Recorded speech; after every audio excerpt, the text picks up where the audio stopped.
Hello, warm welcome from Switzerland. My name is Christian Remus and I'm 50% of the presenters of this webinar today. I'm product manager at IMT Analytics and we will guide you through the CITREX H5, this guy here.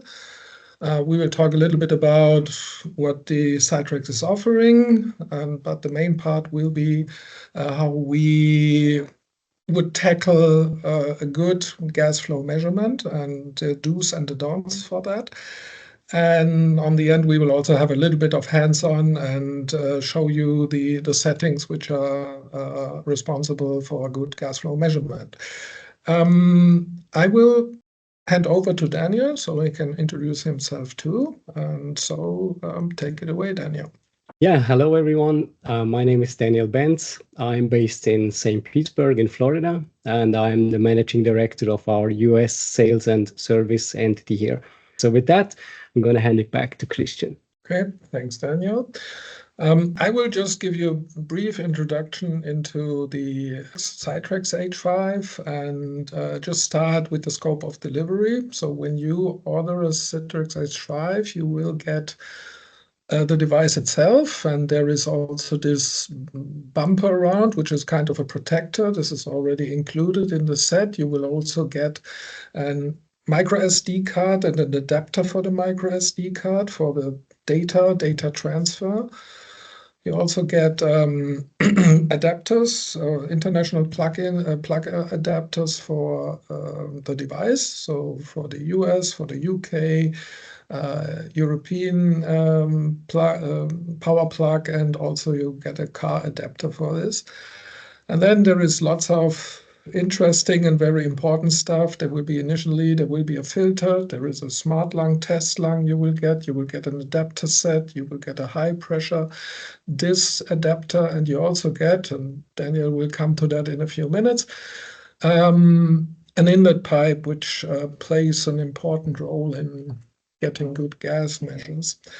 And this all comes in a very nice, handy package and baggage, and this can also be taken and transported wherever you go, because the main purpose of the H5 is to be a high-end portable ventilator tester, and this bag carries everything you need for portability. But if you use it as a bench tester, we also have some other accessories like a stand where you can put this on a stand and use it on a bench.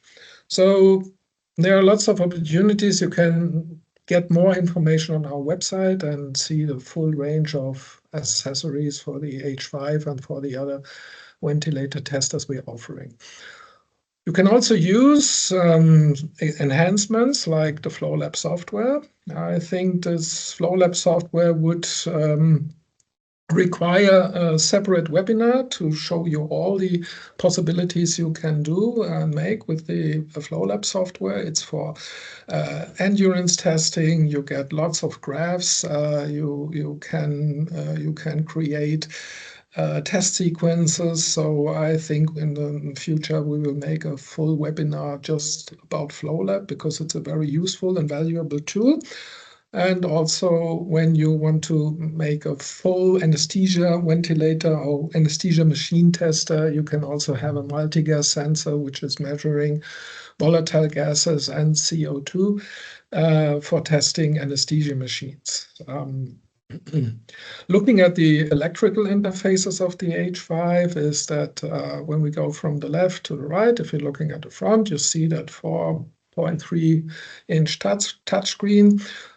There is on the front, there is a USB port, which is used for software updates. Then we also have a CAN interface, which is mainly used for maintenance. So this is an interface we need.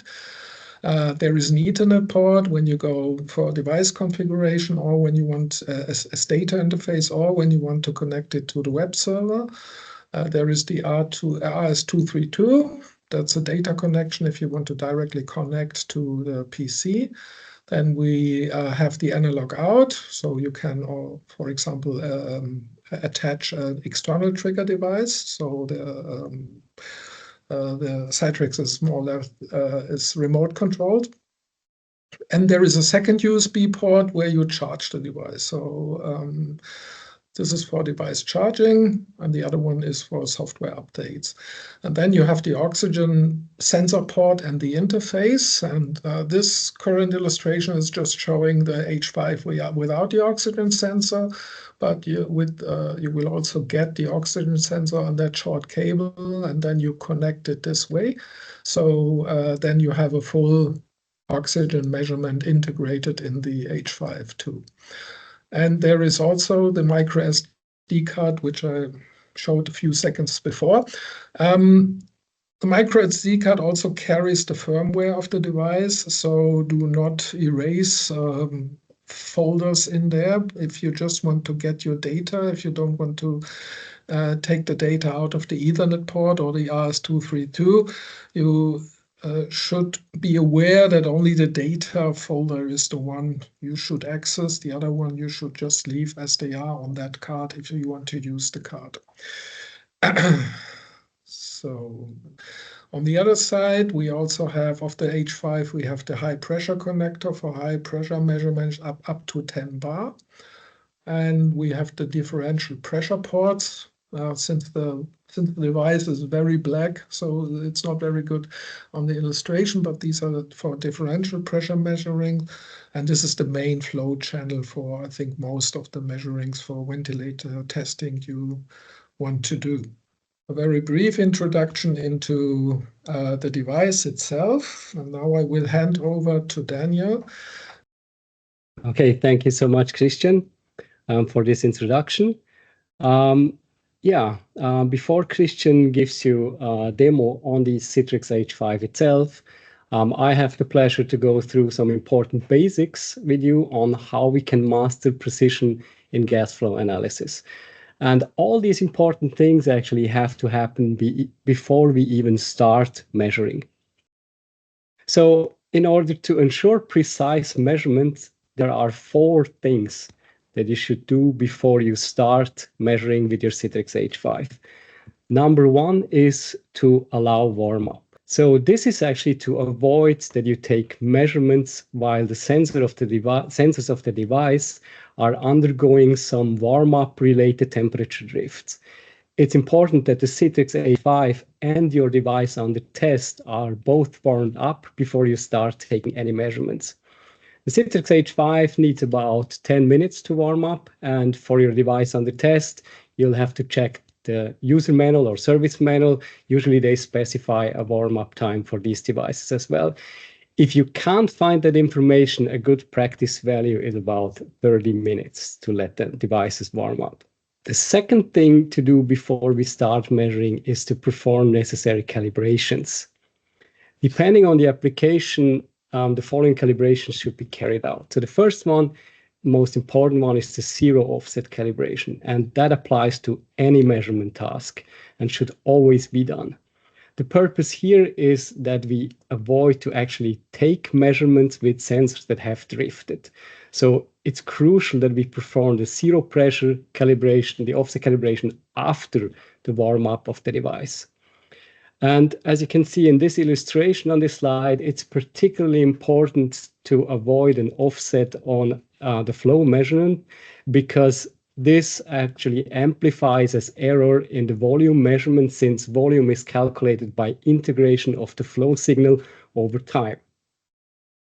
Then we should also perform a calibration of the internal oxygen sensor, the one that Christian already mentioned, if we use that oxygen sensor in our setup.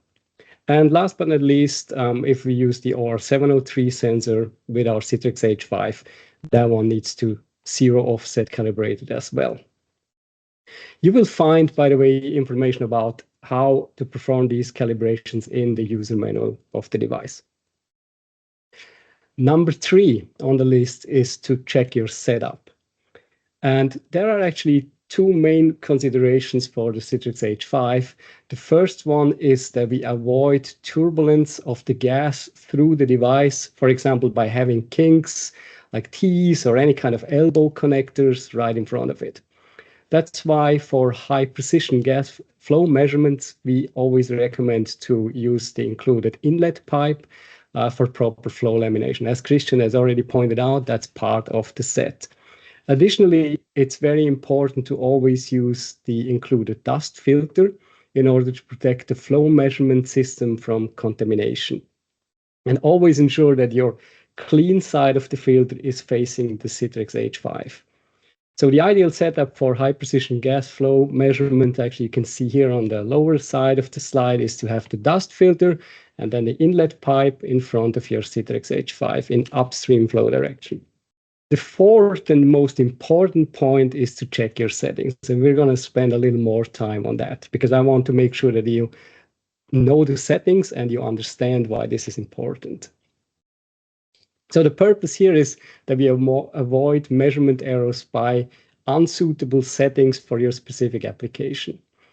The most important settings are gas type and gas standard. So these two settings are crucial for all flow and volume measurements we take. The third one is called trigger settings. They are relevant when we want to measure so-called breath-based parameters, such as PEEP, for example, respiratory rate or tidal volumes. And last but not least, it's the measurement parameters themselves. So gas flow analyzers like the CITREX H5 can measure many different parameters. So we must ensure that we look at the right one and have it set up with the correct unit of measurement. So now let's talk about these settings in more detail. So you might ask, why do we need to set a gas type and gas standard on our gas flow analyzer? So, well, the reason is that volume occupied by gas is dependent on several factors. Let's assume we can capture a certain volume of room air in a cylinder with a movable lid, and we call that V0. What happens if we increase the temperature of that gas volume? Well, it expands and occupies a greater volume. The same applies if we increase the humidity of the gas. On the other hand, we can put the gas under pressure and compress it so the volume decreases. And as last example here, if we increase the level of oxygen concentration of the gas, then it expands as well. So that means the same number of gas molecules can occupy different amount of volume depending on gas conditions and characteristics. Because of that, flow analyzers need to know many different parameters for flow and volume calculation. And I'm not going to go through the whole list, don't worry about that. But the first three actually is gas density, viscosity, and the viscosity coefficient. These are gas characteristic related terms, and they are defined by the gas type setting on the flow analyzer. So we need to tell the device whether we want to measure flow and volume, for example, of air, of oxygen, or for example, CO2. And you will find that setting on any gas flow analyzer. For the CITREX H5 specifically, gas humidity is another manual setting, but one with a lower impact on the flow calculation. And then there are many things that actually this CITREX H5 measures in real time. And with all that settings and measured values, the device can then calculate the actual flow rate passing through the device. Let's consider this process as gas flow measurement. So in order to understand the meaning of a gas standard, we first need to understand the separation between gas flow measurement and gas flow displaying. As we have seen in the previous slide, gas flow measurement is based on the actual gas conditions. So typically this is called the gas standard ATP, what stands for actual temperature and pressure. In order to make flow rates comparable and independent from gas conditions, flow analyzers can then convert and display it in different gas standards. For example, how would that volume be if the gas temperature was, for example, 40 degrees Celsius and a humidity of 90% or something like that? So this is all convertible. And we consider this gas flow displaying. So now you might ask, Daniel, why do we need to know all that? So here's the practical part about it. So what you can see here on this slide is a typical ventilator setup on a patient. We have a ventilator, we have a heated and humidified inspiratory limb, we have a Y-piece with a patient interface, and we have a expiratory limb back to the ventilator. So let's assume that this ventilator delivers a volume of 500 milliliters measured at the output of the ventilator by its internal sensors to the circuit system. And let's assume that this is dry air from a compressor system at a temperature of 21 degrees C. What happens to that volume of gas while it travels through the inspiratory limb until it actually finally reaches the patient eyepiece? Well, the temperature and the humidity of the gas are going to increase. And what's the consequence of that? The volume is going to increase as well. So this means with our example here, the volume that actually reaches the patient is no longer the 500 ml delivered by the ventilator to the circuit system, but is now approximately 560 milliliters, considered the gas temperature at the eyepiece is 37 degrees Celsius and 100% humid, and has 100% of humidity. So what ventilators manufacturers actually do is that they compensate for that with their settings and monitoring on the device. In our example, the setting and monitoring value on the ventilator you would typically see in this example here is not the 500 milliliters it delivers to the circuit system, but the 560 milliliters that ends up being delivered to the patient. So 37 degrees C and 100% humidity is also called the BTPS gas standard. It stands for body temperature and pressure saturated.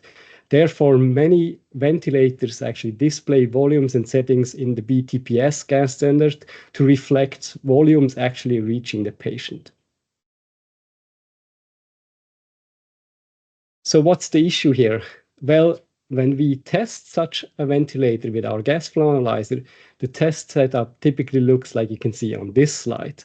And in such a situation, it can easily happen to you that you set up a volume, for example, 560 milliliters on the ventilator, but you actually measure a VTI of just 500 milliliters in your gas flow analyzer.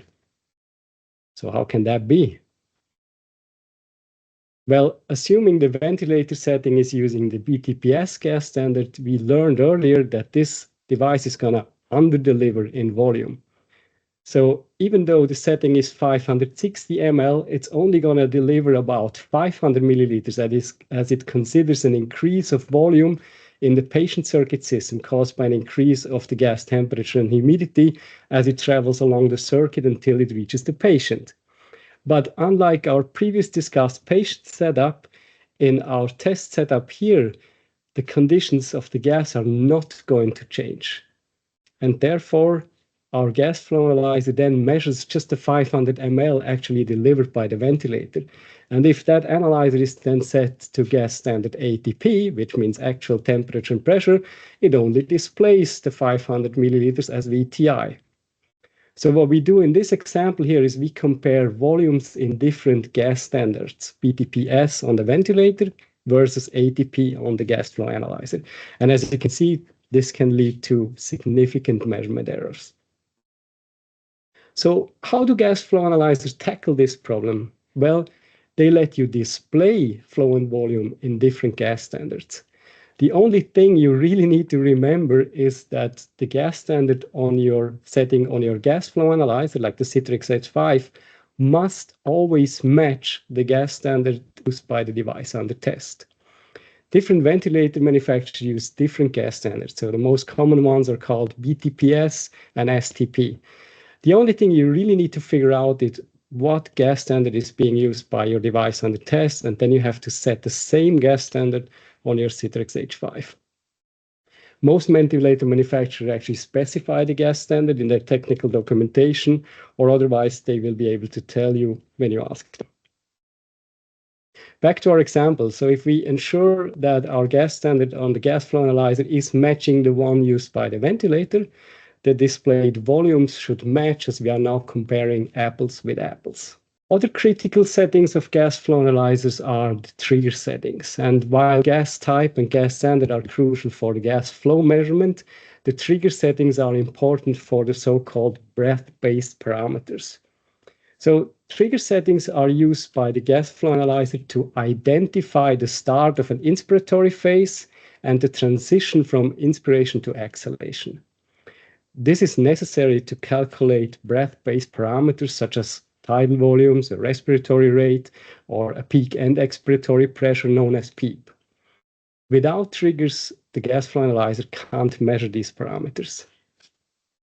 Even if our gas flow analyzer is triggering, inappropriately set trigger settings for your specific application can have a significant impact, for example, on tidal volume accuracy. Because, for example, the inspiratory tidal volume is calculated by mathematically integrating flow from the start trigger to the end trigger of an inspiration phase. And ideal trigger, of course, are as close as possible to the timing of the real breath transitions. This graphic here visualizes how inappropriately set trigger settings are impacting the tidal volume calculation. As both these triggers are actually timing-wise too late, the initial portion of the inspiratory flow here is being missed or lost for the volume calculation as part of the VTI, and even worse, a portion of the negative flow through the device at the start of the exhalation phase is going to be negatively counted, means deducted from the calculated VTI. So that means in our calculated VTI here in this example, it will be significantly too low. So the actual trigger settings you will find on any gas flow analyzer are defined by three main parameters: a trigger source, trigger signal, and a trigger level. The trigger source defines the physical interface for the trigger. As Christian mentioned earlier on the CITREX H5, you can either use an external digital trigger signal, there's an interface for that, or you can use the internal flow channel as trigger source. The trigger signal, the second bullet point here, actually defines which signal of the flow channel shall be used for triggering. Here you can choose between pressure and the flow signal. Finally, the trigger level defines the threshold value of the trigger to be activated. And in addition to the threshold level, you will also need to define whether the trigger shall be activated when this threshold is reached on a rising edge or a falling edge of the trigger signal. So this sounds very challenging, right? The good news is that your CITREX H5 has default trigger setting sets for adult, pediatric, and high-frequency ventilators. And these trigger settings will work well in most applications, I would say 95% of your applications, whenever you have a positive and a negative flow through the flow channel of the analyzer. And in most ventilator testing applications, you will have a positive and negative flow through the device. And whether you are in pressure or volume controlled ventilation, so this is a typical pressure controlled and this is a typical volume controlled signal here, what happens typically is that your flow signal is going to rise rapidly at the beginning of each breath phase and fall rapidly at the beginning of each exhalation phase. So that means we have steep slopes at the start of each breath phase, and this is very important for a good trigger signal. Additionally, baseline at zero flow is independent from the ventilator settings. So this means that the flow signal in the flow channel with a start trigger level around like 3 liters per minute on a rising edge and minus 3 liters per minute on a falling edge is actually typically working perfectly fine. And this is why these are the default adult trigger settings of your CITREX H5. And as mentioned earlier, the H5 also has default trigger settings suitable for pediatric and high-frequency ventilator applications. So we've learned that the default trigger settings work well in most applications as long as you have a positive and negative flow through your CITREX H5. And these trigger settings are independent from your settings of the ventilator. But unfortunately, that's not always the case. So let's have a look at such kind of a situation where it gets a bit more challenging to find suitable trigger settings. In this example, we have a BiPAP ventilator or a ventilator in BiPAP mode that applies different pressure levels to a test lung.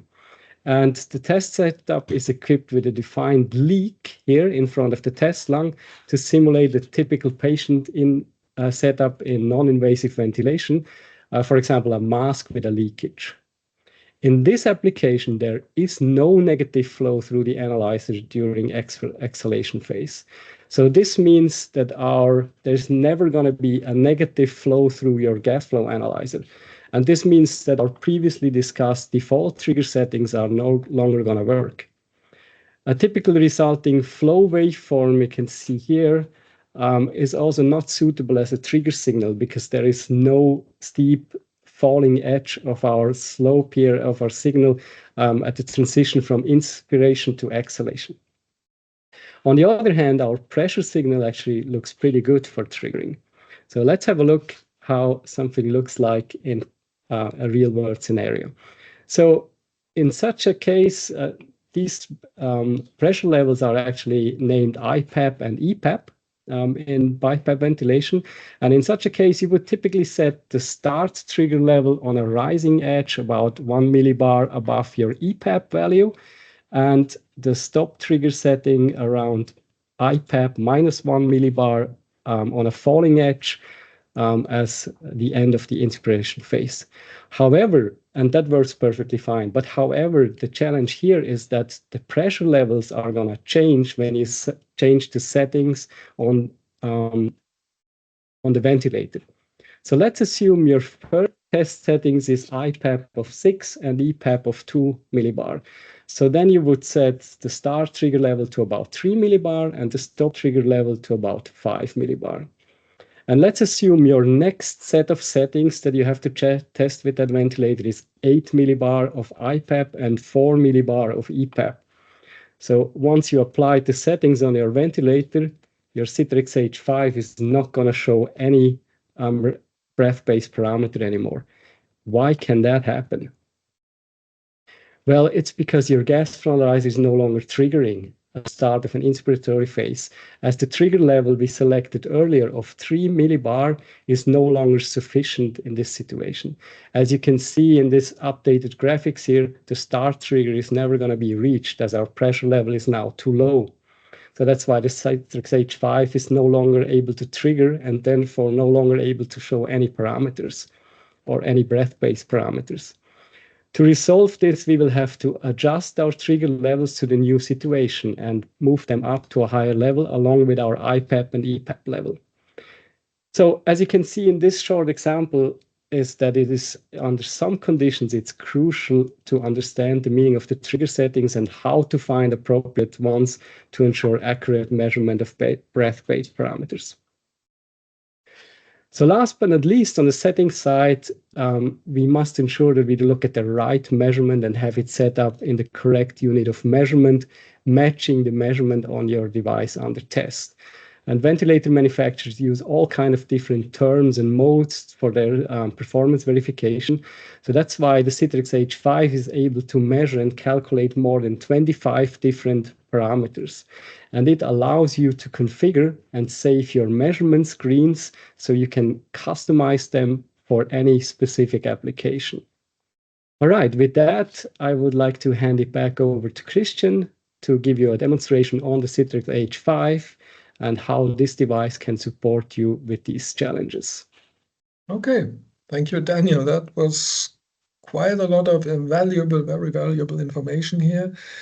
I will now show the simulator, and this is how the user interface of the H5 is looking like. So this is when you start up the device, and as Daniel said, there are a few things you now have to check and be sure about before you start your measuring. So if you start your measuring, I think the best thing is to start with measuring and zeroing the device. This should be done every time. So the first one would be the zero offset.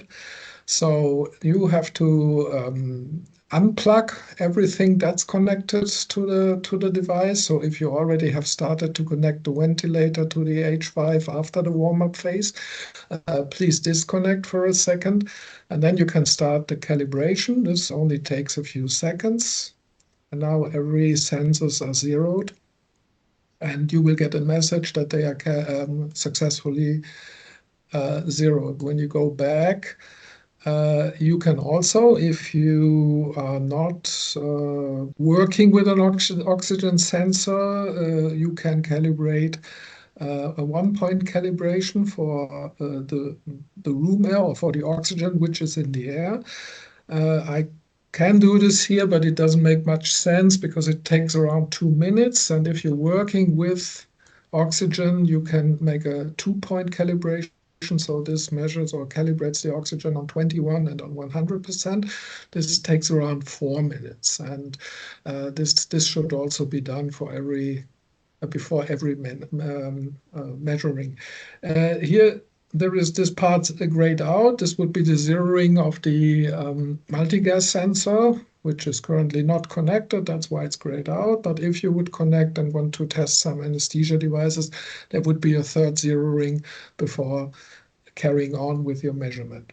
The second part would be, if you're using it for the first time or if you don't have stored profiles, would really check the settings. And as Daniel said, you have to be aware of what is displayed and measured of the device under test, and then you also have to adjust it in the same way on the CITREX H5. So when you open, I get back here to the settings, you open the measurement tab, and then you see the gas standard. And if you know, okay, this is what I want to measure, or I want to measure BTPS, you also get an explanation on the right side about the term and what does it mean and what is the temperature and the humidity. And if you're happy with what you said, you can say okay, and this is set. Gas type would be air. If you just don't need no additional oxygen, but if you need oxygen, you can do this manually. If you know the exact amount of the oxygen and the amount of the oxygen doesn't change during your test, you can do it manually, but you can also set it to auto. Then you can set the humidity of the gas. And there are some other points here which you can adjust, but they are more specific. So we would maybe do another webinar to explain additional settings. But I think the most important settings would be the gas standard, the gas type. When you have done your settings, and this is what Daniel explained very much in detail, is now the trigger settings. And this would start with the respiratory mode, and also be aware, if you're very familiar with ventilators, these triggers, as Daniel explained, are not the same as the triggers in a ventilator for spontaneous breathing. So you have to adjust the patient population. So it's more about the flows that are to be expected for adult, for pediatric, or if you're using an oscillator, you should switch to a high frequency trigger. Then the trigger details would be the trigger source. That would be the internal trigger the H5 is using. If you want to use a digital external trigger, you can switch to external, and then the external is taking over the control. And then you also have the start condition. So the signal, as Daniel said, the signal with the sharpest edges and the best readability would be taken. So this can be pressure or flow. And for let me say, ICU ventilator, it should be flow. And you also get an explanation here how this looks like and where it takes its measurement point, rising edge, falling edge. This is the flow threshold. And as Daniel also explained, this is 3 liters, which should be sufficient. So what I'm showing here, these are all the default settings, and also, as Daniel emphasized, for 95% of the ventilators, as soon as you have defined, is it pediatric or is it adult, they should be sufficient. If they are not working well, then you need to find out, maybe you're on a BiPAP device, and then you need to adjust the settings a little bit. If you're not sure anymore what was set, you can also go to the bottom here and reset all these triggers to default if you're not 100% sure what was if this is the right setting, or if you're not sure if the setting you set is the right one. And then you can go back, and then you also have some device settings. This is something you can adjust now, but this is more language, screen, date, time, everything. And then you can go back to the main menu. And if you have maybe a certain ventilator that you now want to test, and you don't want to do the settings all the time again, you can go over to the profile menu. And then you can add a new profile. So you can just say, okay, these are the settings I want to have stored because I will probably test this ventilator a lot of times. Let me just make something up. So you can give it a name. You can also do a description here. So about the settings or in which facility you're using it. And when you save this as a profile, you can always choose for the next measurement this exact profile, and then the settings will be adjusted right to what you need or what you adjusted the first time. And you can always check on these settings as well. When you have done all of this, it's time now to connect the